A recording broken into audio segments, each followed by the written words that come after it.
selamat datang di Bintang 5 Channel dalam program acara Movies, Movie Inside Story, di mana program ini akan selalu membahas film dan juga drama dengan analisis mendalam dan sudut pandang yang berbeda. Jika ini pertama kalinya kamu mampir, jangan lupa untuk subscribe karena di sini kita tidak hanya akan menonton cerita, tetapi kita juga akan menguak sisi lain yang ada di baliknya.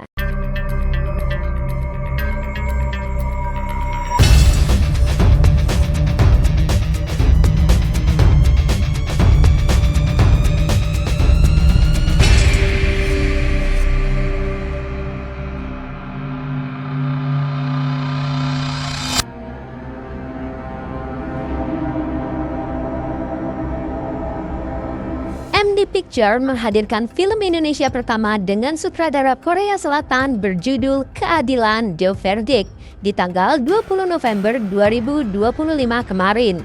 Film bergenre drama dengan balutan thriller dan action ini disutradarai oleh Lee Chang-hee yang sebelumnya menggarap beberapa film Korea seperti Strangers from Hell yang diperankan oleh Lee Dong-wook dan juga Im Si-won, dan juga serial fenomenal A Killer Paradox yang diperankan oleh Son So-kyu dan Choi Woo-sik.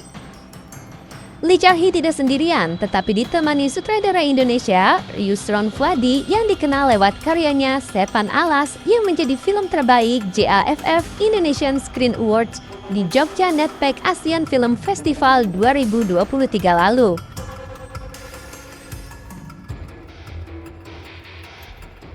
Mereka pun menggait aktor-aktor kenamaan tanah air seperti Reza Rahardian, Rio Dewanto, Elang El Gibran, Niken Anjani, Dian Nitami, dan masih banyak yang lainnya.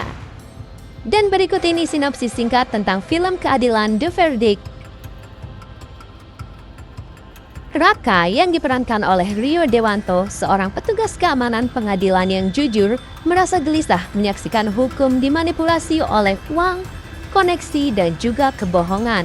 Hingga akhirnya istrinya sendiri, Nina, yang diperankan oleh Niken Anjani, pengacara muda yang sedang hamil, menjadi korban kejahatan brutal dari anak orang kaya yang mendapat perlindungan dari seorang pengacara licik bernama Timo yang diperankan oleh Reza Rahardian. Terjebak dalam sistem yang korup dan juga sosial media yang mudah dipengaruhi, Raka perlahan kehilangan keyakinannya, hingga dia pun memutuskan untuk mengambil alih persidangan dengan pistol dan bom di tangannya.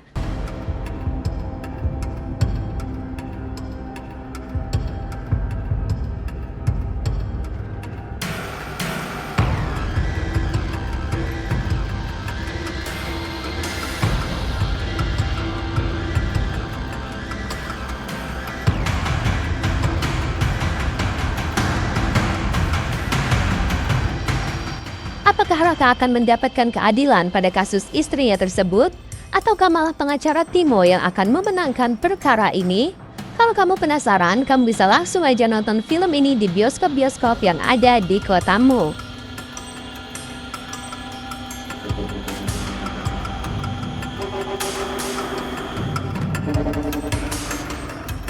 Pengaruh Lee Chang-hee sebagai salah satu sutradara di film ini terasa sangat ketara. Sejak memasuki babak kedua, tensi film ini mulai berubah signifikan.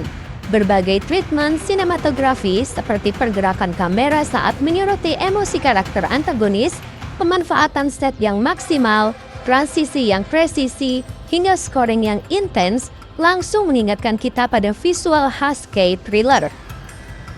Adegan-adegan kejar-kejaran hingga kecelakaan pun digarap cermat ala produksi Korea, menyiksakan rasa familiar yang identik dengan film-film atau drama-drama thriller Korea. Nah, menariknya, akar lokal film ini tetap kuat. Set Indonesia yang autentik, dialog yang dekat dengan kehidupan sehari-hari, dinamika hukum yang relevan, hingga komedi tipis-tipis khas lokal membuat film ini tetap terasa Indonesia banget.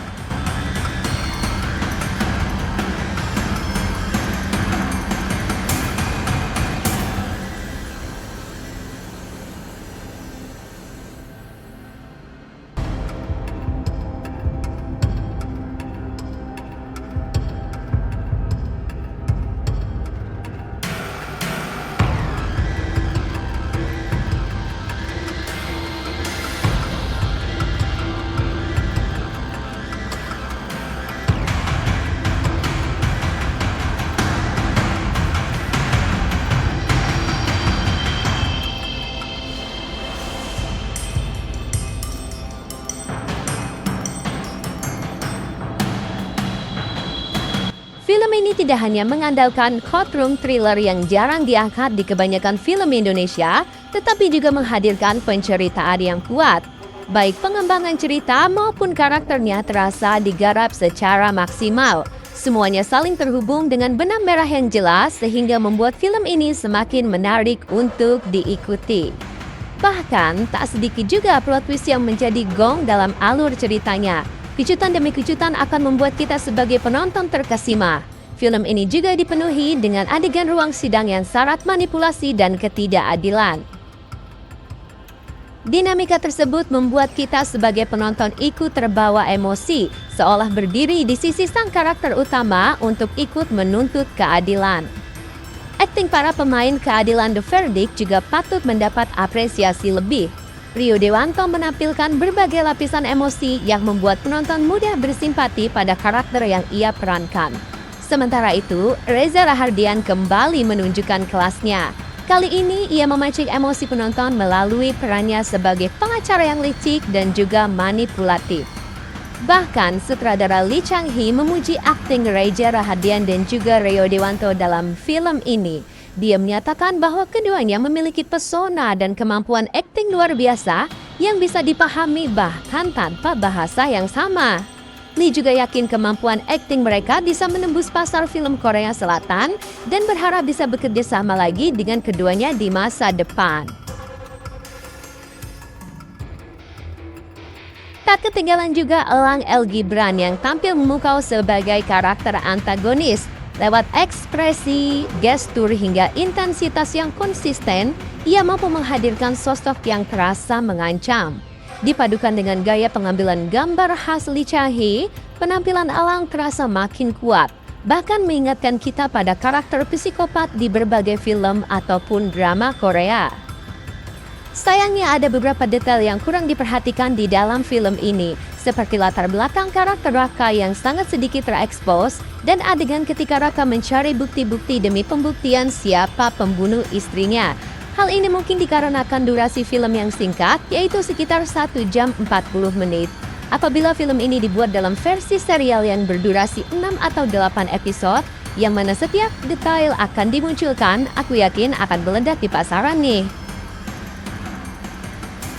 Secara keseluruhan, film Keadilan The Verdict ini sangat recommended untuk ditonton karena menunjukkan kualitas yang solid baik dari segi penceritaan maupun eksekusi visual. Film ini juga sekaligus menjadi bukti bahwa kolaborasi dua negara bisa menghasilkan karya yang kuat dan juga berkesan.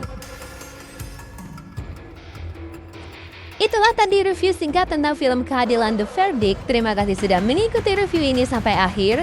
Jika kamu menikmati pembahasannya, jangan lupa tinggalkan like, komen, dan juga tekan tombol subscribe agar kamu tidak ketinggalan review drama dan juga film terbaik lainnya. Sampai jumpa di episode berikutnya. Teruslah menonton, teruslah menikmati cerita, karena setiap layar selalu punya kisah yang menunggu untuk dibahas. Bye-bye!